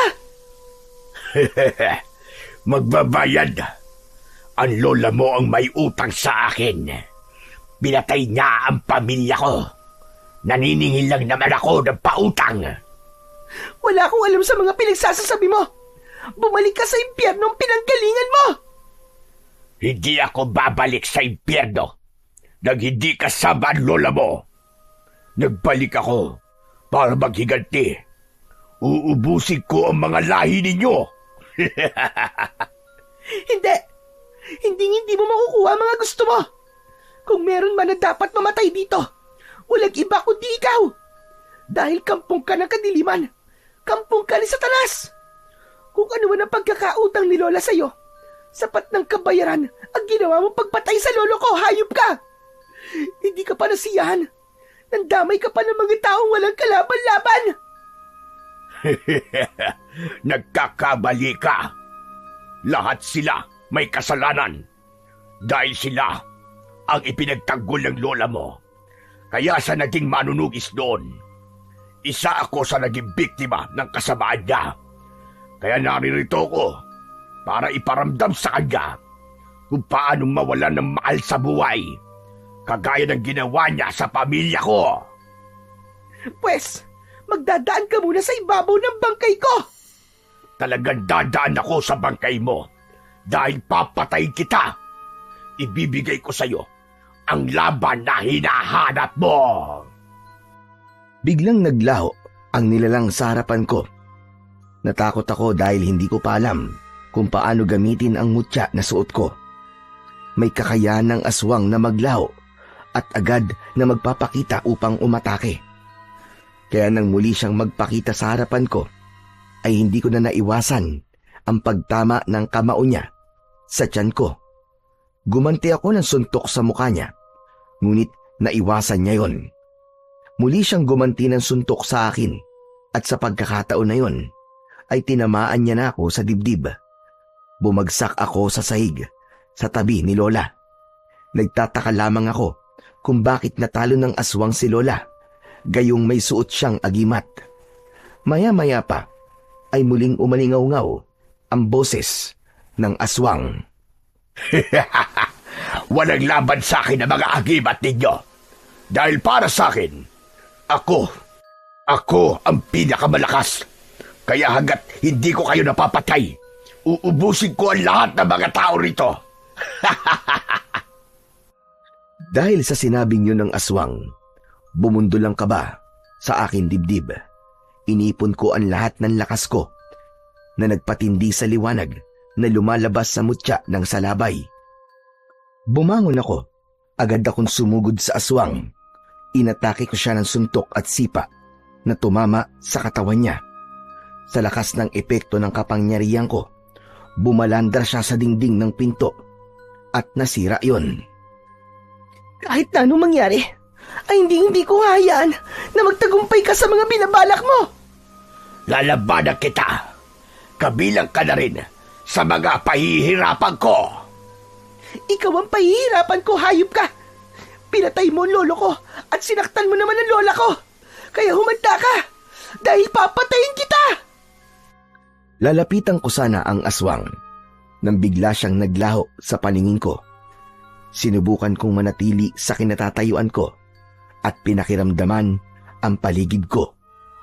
Ngunit wala na akong naramdaman na presensya mula sa pesteng aswang. Sinulyapan ko si Lola Tanya at walang kahirap-hirap na binuhat ko siya papasok sa loob ng silid ko. Binuksan ko ang gasera, saka inihanda ang mga gamot. Pagkatapos kong gamutin ang sugat ng aking lola, binendehan ko pa yon ng malinis na tela, saka naupo sa tabi niya. Malakas ang nilalang na umatake sa atin, Lola. Kaya natalo niya ang agimat mo. Dahil sa pagiging manunugis mo ng aswang noon, naghihiganti na ang pamilya na napatay mo. Isang malalim na buntong hininga ang pinakawalan ko ng mga sandaling yon. Nag-aalala ako sa banta ng aswang kanina, kaya naisip kong lumabas para hanapin ang aswang. Isinara ko munang mabuti ang mga bintana at pinto para masiguro na ligtas ang aking lola. Pagkatapos namati ako na hindi basta makakapasok ang aswang sa loob ng aking silid, lumabas na ako ng mansyon. Naglakad ako ng dahan-dahan, palapit sa palaisdaan. Pagkarating ko sa tapat ng palaisdaan, ay naging alerto ako sa paligid. Alam ko na may dadalhin na bangkayang aswang na yon at itatapon na naman sa palaisdaan namin. At hindi ako nagkamali. Isang patay na baboy ramunga ang inihagis ng aswang sa tubig. Natuklasan ko na bukod sa kakayahan niyang maglaho, ay kaya rin niyang lumipad dahil sa malapaniki niyang pakpak. Bumaba ang aswang sa harapan ko at nakangising nakalantad ang kanyang malalagaring mga ngipin. Naglaho ang pakpak niya sa likod at nagsalita. Umpisa pa lang yan. Hayop pa lang ang pinapatay ko. Ngunit kapag nagmatigas pa kayo maglola, kayo na ang sunod na lulutang sa palaisdaan na yan. Gusto ko na makita niya ang pagkamatay mo. Nang malaman niya kung gaano kasakit, kung paanong mawalan ng mahal sa buhay. Pero kung nagmamadali ka na sa kamatayan mo, ay pagbibigyan kita. Kung inaakala mo na matatakot ako sa'yo, nagkakamali kang demonyo ka. Pumapatay ng taong pamilya mo. Kaya sila pinatay ng lola ko. Kaya wala kang karapatan na magiganti. Dahil kampon ka ng kadiliman. Kahit na anong mangyari, pipigilan kita. Sige, subukan mo kung kaya mo kong pigilan. Umatake sa akin ang aswang ng kalmot, sipa at suntok na agad ko namang naiwasan. Gumanti ako sa kanya ng pagsuntok sa likod, kaya bumagsak siya sa lupa. Nang tumayo ang aswang, ay muling tumubo ang kanyang mga pakpak. Sinubukan niya akong dagitin, ngunit nakaiwas ako. Sa muling pagharap namin, ay bigla kong naramdaman ang paninigas ng aking mga binti. Pakiramdam ko, hindi ko maigalaw ang aking mga kamay ng sandaling yon. Ginamit niya ang malakas na hipnotismo para hindi ako makalaban sa kanya. Nang mga sandaling yon, ay nakaramdam na ako ng labis na takot. Lalo na nang dahan-dahan siyang humahakbang papalapit sa aking kinaroroonan. Sinabi ko naman sa iyo na hindi mo ko kaya. Kung ang lola mo nga ay madali kong natalo kahit may agimat pa siya, ikaw pa kaya na bago lamang sa paggamit ng mutya? Gusto mo bang magkwento muna ako sa'yo habang pinapatay ko ang lolo mo nun? Hayop ka! Papatayin kita! Papatayin talaga kita! Pakawalan mo ako dito! Pakawalan mo ako! Huwag ka munang magsalita.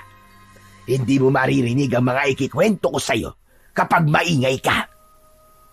Alam mo ba, unti-unti ko lang naman pinatay ang lolo mo noon. Ganito rin, kagaya ng nangyayari sa'yo ngayon. Ang buong akala niya siguro ay mahina ako. Pakawalan mo ako, hayop ka! Lumaban ka ng patas!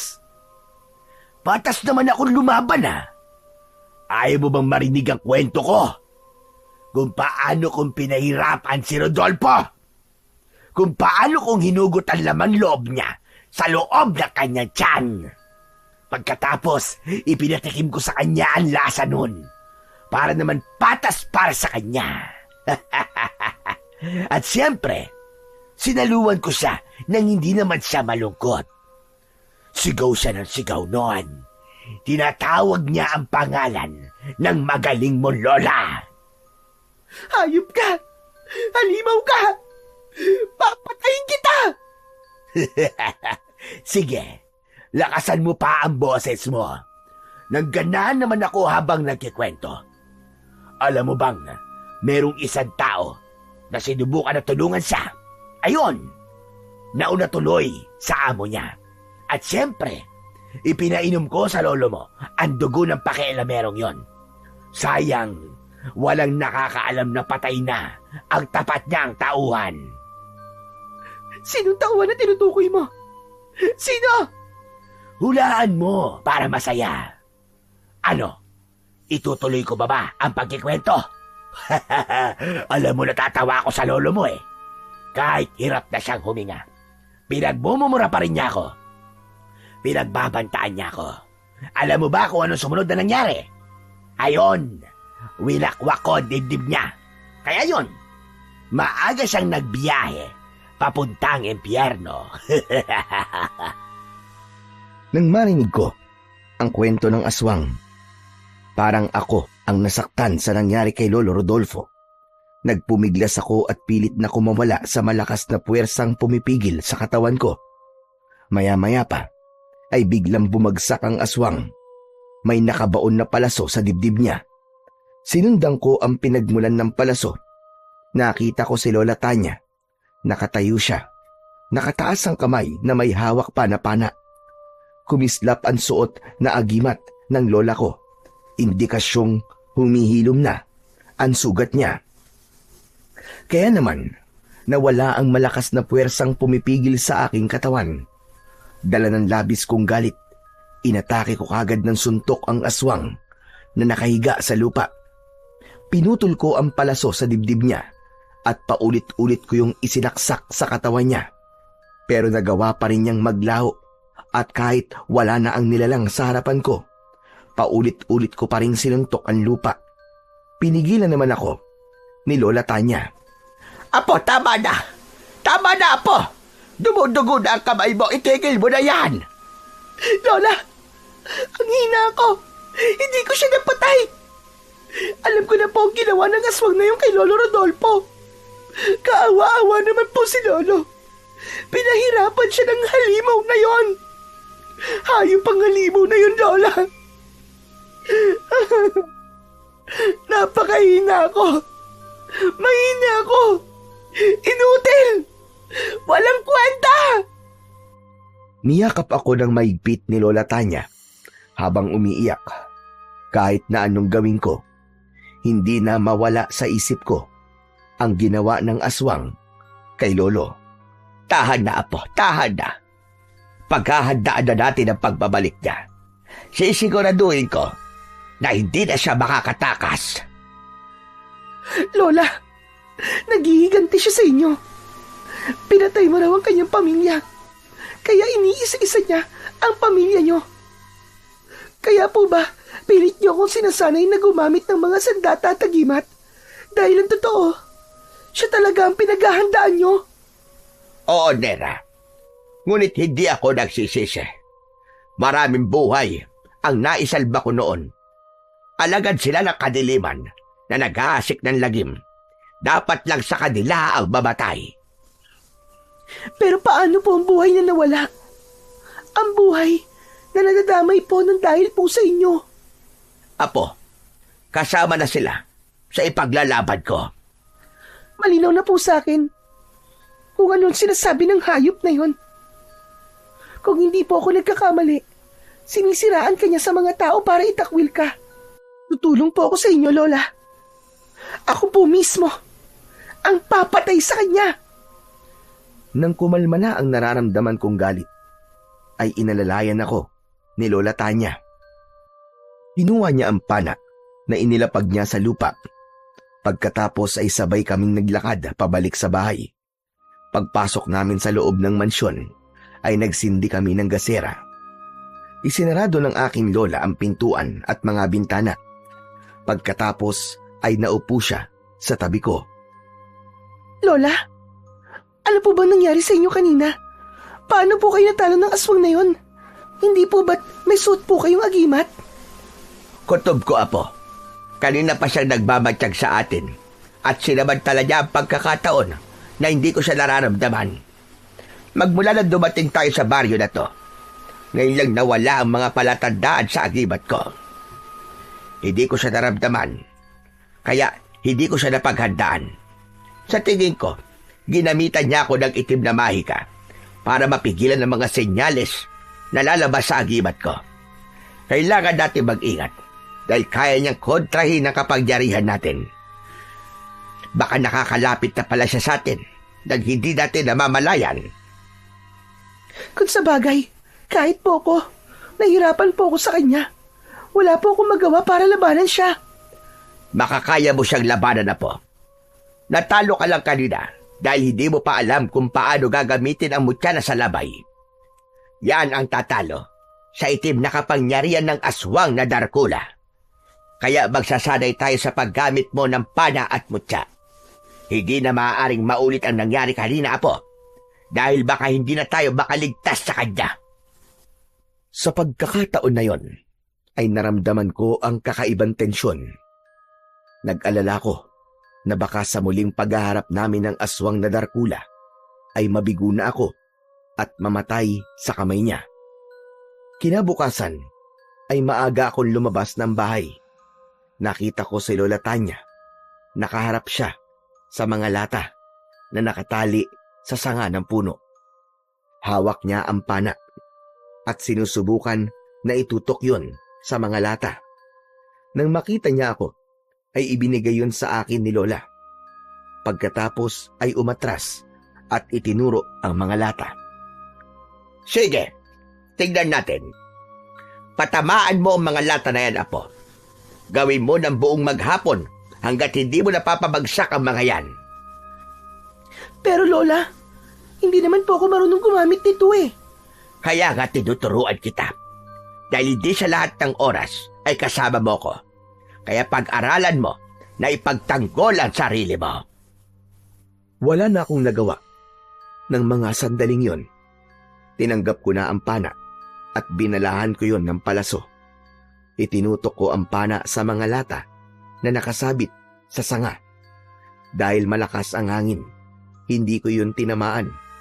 Ilang beses pa ako nagpakawala ng palaso, ngunit kahit isa ay wala akong tinamaan sa lata. Kaya naman, lumapit na si Lola sa akin at siya na mismo ang gumamit ng pana. Ipinakita niya sa akin kung paanong patamaan ang mga lata. Nanlaki ang mga mata ko dahil tumagos ang palaso sa lata at tumama pa yon. Sa kasunod nito, nakangiti naman si Lola nang muli siyang tumingin sa akin. Lola, ang galing nyo. Paano pong nangyari yun? Paano niyo po nagawa yun, Lola? Magagawa mo rin yon. Basta focus ka lang at patibayin mo ang dalawang braso mo. Huwag mong isipin na merong hangin. Ang isipin mo ay kung paano mo tatamaan ng mga lata. Hala, sige. Ikaw naman ang pumana sa mga lata. Subukan mo. Muling ibinigay ni Lola Tanya ang pana sa akin.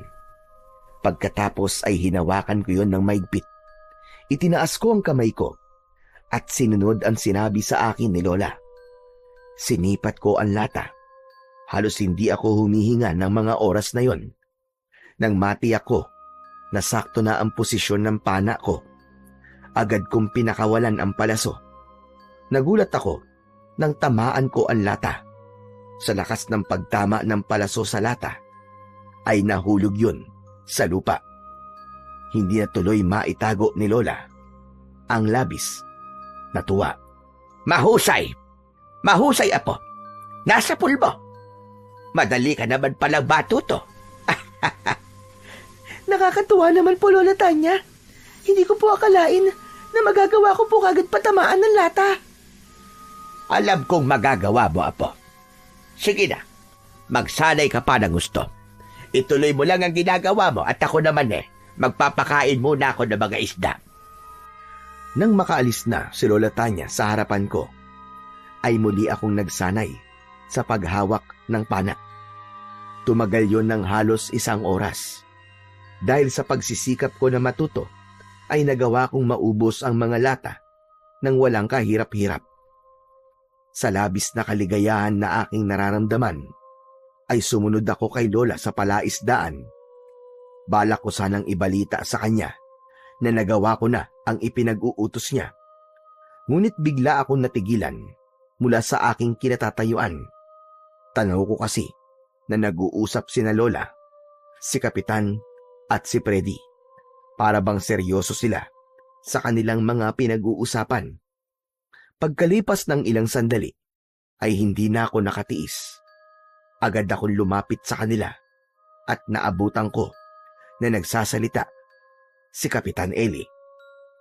Kahapon ko lang nalaman, Lola Tanya, na merong mga aswang na gumagala sa lugar natin. Ipinagtapat na sa akin ng anak ko si Freddy ang tungkol sa aswang na pumatay kay Tatay Rodolfo. Nabanggit rin niya sa akin na dati kayo manunugis ng mga aswang. Gusto ko po sana na hingi ng tulong nyo. Balak po sana namin na isama kayo sa pagroronda sa gubat. Malaking bagay po kasi kapag merong nakakaalam sa galaw ng mga aswang. Pwede naman sana, Kapitan, na sumama sa inyo. Kaya lang matanda na ako at mahina na ang katawan. Baka hindi ako tumagal sa paglalakad at maging sagabal pa ako sa inyo. Tay, tama naman po sinabi ni Lola Tanya. Baka mapahamak siya kung isasama pa natin siya. Ako po. Ako na lang po sasama, imbis po na si Lola Tanya. Ako po ang tutulong sa inyo, Kapitan Eli. Teka, sigurado ka ba, Hanera? Sigurado po ako, Kapitan Eli. Matutulungan ko po kayo at malalaman po ang galaw ng mga aswang. Gagawin ko po ito para sa katarungan sa pagkamatay po ng lolo ko. Isa pa, tinuruan naman po ako ni Lola sa pakikipaglaban Kaya Hindi po ako magiging pabigat sa inyo. Pinapangako ko po yan. Abay, ganun ba? Mabuti naman kung ganun. Pero Nera, baka hindi mo alam kung anong panganib ang haharapin natin sa gubat. Pagroronda ang tawag sa gagawin natin. Sigurado ka ba na kaya mo? Oo naman, Freddy. Bakit hindi? Kung kaya niyo mga lalaki, di hamak naman na kaya rin namin mga babae. Kung ilang desisyon mo, Apo, sige, susuporta kita. May tiwala ako sa kakayahan mo. Teka, nagawa mo na ba ang ipinapagawa ko sa iyo kanina? Opo, Lola, tapos na po. Napabagsak ko na po lahat ng mga lata. Sapul po lahat. Magaling, Apo. Magaling ka talaga. Salamat naman at nagawa mo na maayos. Ikaw naman, Freddy. Ikaw na ang bahala sa apo ko. Huwag mo siya susubukin. Napigilan. Matigas ang ulo ng batang yan. Kaya, suportahan na lang natin siya. Opo, Lola. Wala naman po akong magagawa eh. Makakaasa po kayo. Naiingatan ko po siya. Kailan ba tayo magsisimula sa pagroronda, ha, Freddy? Kung pwede sana, kahit mamayang gabi na, Nera. Dadaanan ka na lang namin dito ni Freddy. O paano, Lola Tanya? Aalis na po kami. Maraming salamat po sa pakikiisa nyo. Pasensya na rin po kayo sa abala. Wala yung kapitan. Sige na. Salamat din po sa inyo. Mag-iingat po kayo. Nang makaalis ang mag-ama, ay isang malalim na buntong hininga ang pinakawalan ng aking lola. Nakatayo kami habang nakatingin sa palaisdaan. Para akong nakahinga ng maluwag dahil sa wakas, alam ko na meron na kaming makakatulong sa pagtugis sa mga aswang. Pagkatapos ng tagpong yun, ay umalis na kami sa tapat ng palaisdaan. Pagsapit ng gabi, ay dumating na nga sina Kapitan Eli at Freddy. 18 mga lalaki ang kasama ko at 2 babae. May mga hawak silang sulo, sibat, itak, at ako naman ay may bitbit na pana at punyal na nakatali sa hita ko. Handang-handa na ang lahat sa aming pagroronda. Mga kasama, makinig kayo lahat. Handa na ba kayo? Kahit na anong mangyari, ay sikapin natin na maging ligtas at makauwi sa mga pamilya natin ng buhay. Kapag nasa gubat na tayo, ay hindi tayo maghihiwa-hiwalay. Para sa oras sa salakayin tayo ng mga aswang, ay malalabanan natin sila. Kayang-kaya nating tapatan ang kanilang puwersa. Tayo na mga kasama. Isa-isang sumang-ayon ang mga kasama namin. Ako naman ay nanatiling walang imik sa tabi ni Freddy. Kabado ako ng mga oras na yon at pinagpapawisan ng malamig at malapot ang aking noo. Lalo na nang magsimula na kaming maglakad papasok sa kagubatan. Pagbungad pa lang ng aming mga sulok ay kumalat kagad ang liwanag sa kakawihan. Nabulabog namin ang mga hayop na nakatira doon. At dahil sa aming ilaw, ay biglang nakaramdam ang pangkat namin ng kaluskos sa paligid. Uminit din ang suot kong agimat. Pagkatapos, ay malakas na sumigaw si Freddy habang nakatutok ang sibat niya sa madilim na bahagi ng kakawihan. Mga kasama, nariyan ang mga kalaban! Alerto kayo! Dahil sa sinabing yun ni Freddy, naging alerto kami sa aming paligid. Mabilis ang paglinga namin sa unahan at hulihan ng aming daan. Saka ko lang napansin na parabang kulang na kami ng 2 miyembro. Teka, sandali lang po, Kapitan. Para pong nawawala po ang 2 babae na kasama natin, Nang mapansin ni Kapitan Eli na nawawala nga ang 2 babae na kasama namin, napamura siya at mas lalong bumilis ang paglinga sa paligid habang itinututok ang sulo sa unahan ng daan. Anak ng putya, oo!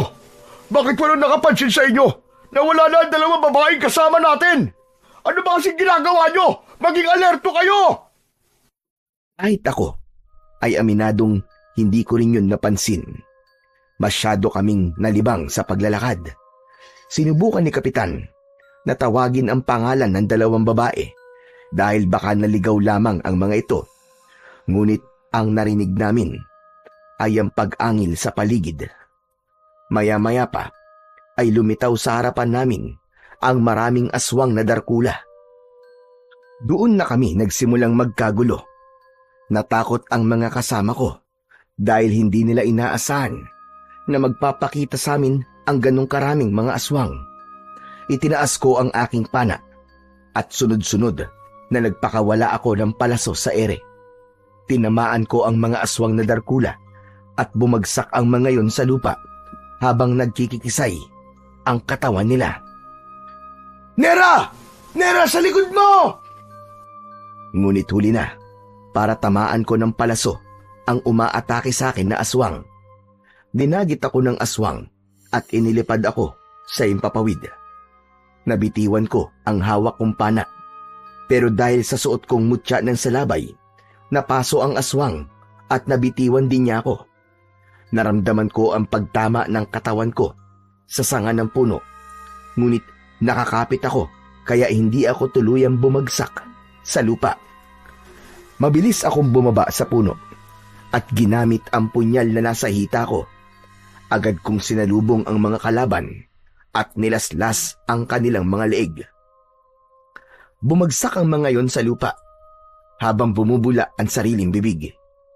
Lumilitaw ang malaasidong epekto ng aking kapangyarihan sa katawan nila hanggang sa tuluyan silang masunog at maging abo. Sa paglingon ko sa mga kasama ko, marami sa kanila ang nasugatan. Kaya naman, lumapit ako sa kanila at ako naman ang humarap sa mga aswang. Hoy! Ako ang harapin nyo! Mga impaktong buang kayo! Nagpasirko-sirko ako sa ere, papalapit sa mga kalaban ko. Bawat aswang na tamaan ng sandata ko ay bumabagsak ang mga yon sa lupa hanggang sa masunog ang katawan at tangayin ang abo ng hangin. Sa pagtayo ko para kumustahin ang mga kasama ko, napansin ko na nawawala sina Kapitan Eli at Freddy. Freddy! Freddy! Kapitan Eli! Nasaan po kayo? Sumagot kayo! Biglang bumundol ang kaba sa dibdib ko. Maya-maya pa ay nilapitan ko ang lalaking sugatan. Tinanong ko siya at sinabi niya sa akin na umalis daw ang mag-ama. Biglang lumiwanag ang suot kong mutya. Palatandaan yon ng isang panganib at babala. Iniwan ko ang mga kasama ko dahil iba ang kutob ko. Bigla kong naalala si Lola. Wala siyang kasama sa mansyon ng mga sandaling yon. Hindi ko alam kung bakit bigla akong kinabahan.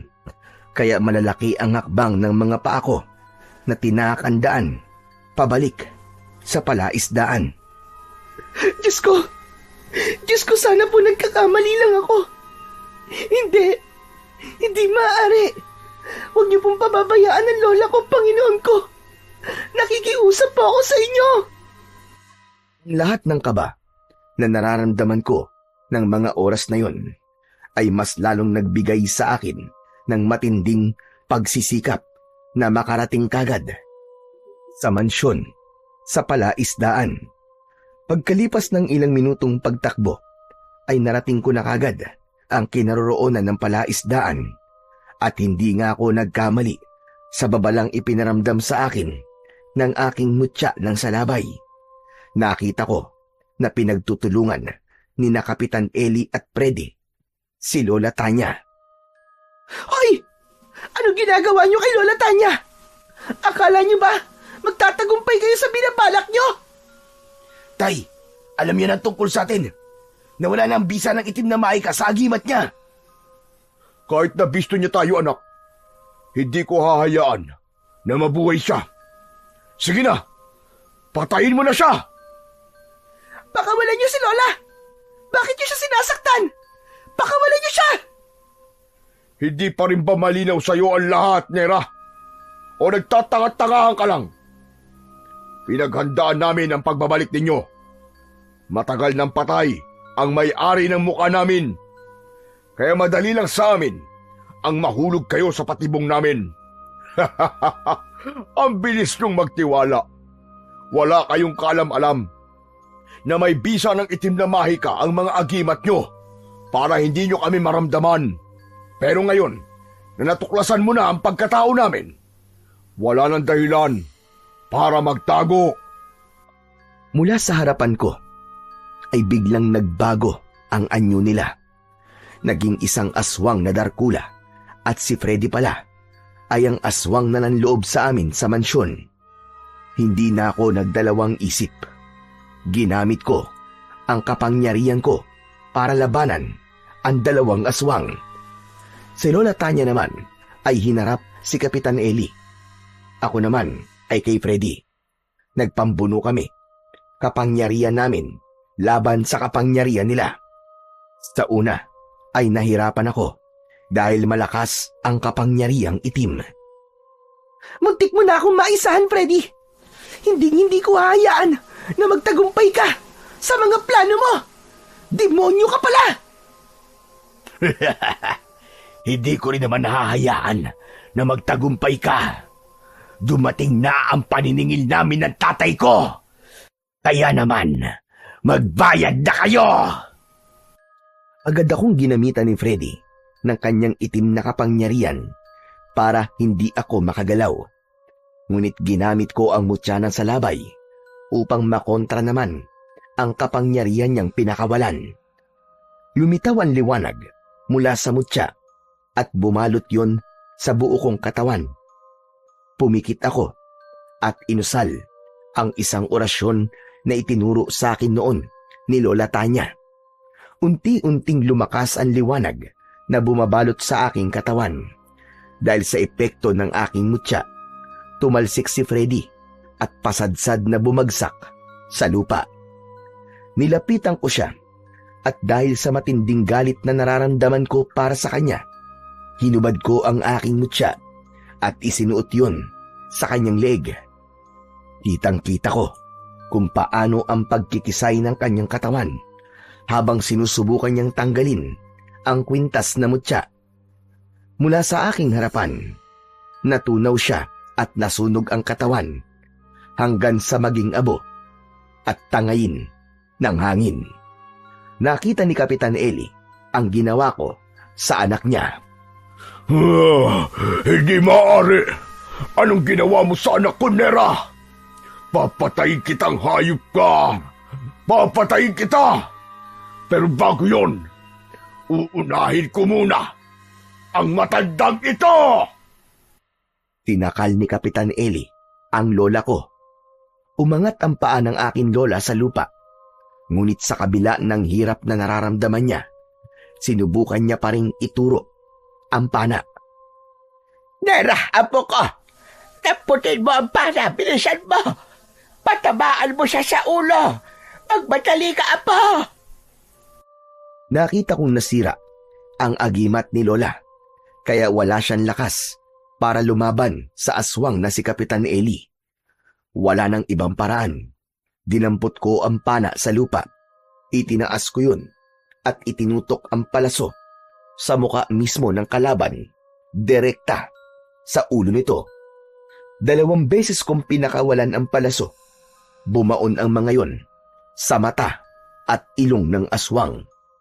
Nabitiwan niya ang leeg ng lola ko. Pagkatapos ay binitiwan ko ang pana at kinuhang muli ang mutya ng salabay sa lupa. Tumakbo ako ng mabilis, papalapit sa kinaroroonan ni Kapitan Eli. Saka ko isinuot ang kwintas sa leeg niya at pinagmasdan ko kung paano siyang sinunog ng aking mutya. Naramdaman ko ang pagtayo ni Lola Tanya at tumabi siya sa akin. Magkasama kaming nanood kung paanong nasusunog ang katawan ng aswang hanggang sa maging abo. Sa wakas, natalo natin sila, apo. Tayong nagwagi. Wala na ang mga aswang Ligtas na tayo pati na ang lahat ng mga taga rito. Teka, Apo, paano mo nga pala nalaman na inaatake ako ng mag-amang aswang kanina? Basta ko na lang naramdaman, Lola. Kung minsan po talaga, ang kutob ng isang tao ay nagkakatotoo. O baka, tinulungan po tayo ng Panginoon para hindi po sila magtagumpay sa kanilang mga binabalak. Iba talaga gumawa ng paraan ng Panginoong Diyos natin, anak. Mas malakas pa siya sa butya na taglay mo, Apo. Siya ang pinakamakapangyarihan sa lahat. Siya ang dakilang lumikha. Opo, Lola. At napatunayan ko po na palagi niya po tayong ginagabayan. Salamat. At nabigyan na po natin ng hustisya ang nangyari po kay Lolo Rodolfo. Nakakalungkot lang po kasi ginamit ang mukha ni Freddy para sa kasamaan. Siya pala ang tauhan na tumulong po kay Lolo noon. Isa siyang bayani, Lola. Ipagdasal na lang natin ang kaluluwa niya, Apo. Kaya huwag ka nang malungkot.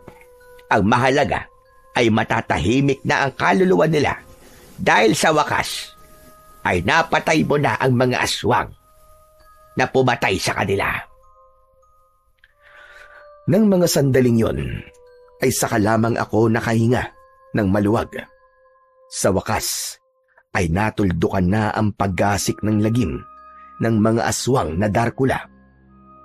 Natutunan ko na hindi pala tama na basta na lamang magtiwala sa mga taong nagpapakita sa atin ng kabutihan dahil muntik na akong maniwala kay Freddy. Dahil talaga naman na maginoo siya at talagang tumulong sa amin ni Lola.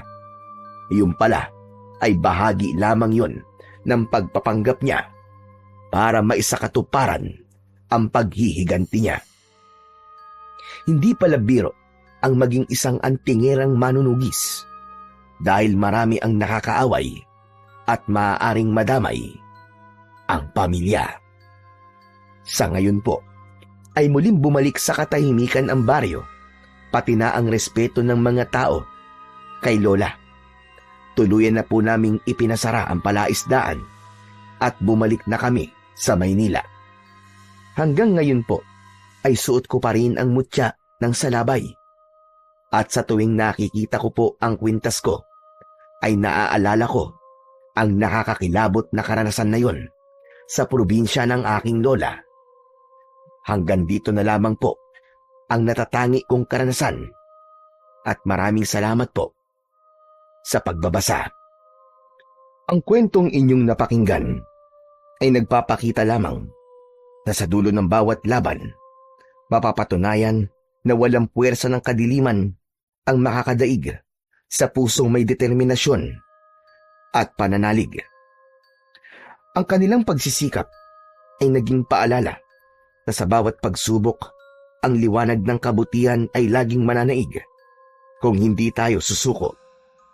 Ang hustisya ay hindi kagad dumarating, ngunit sa pagtsatsaga at katapatan sa layunin, ito'y tiyak na magwawagi.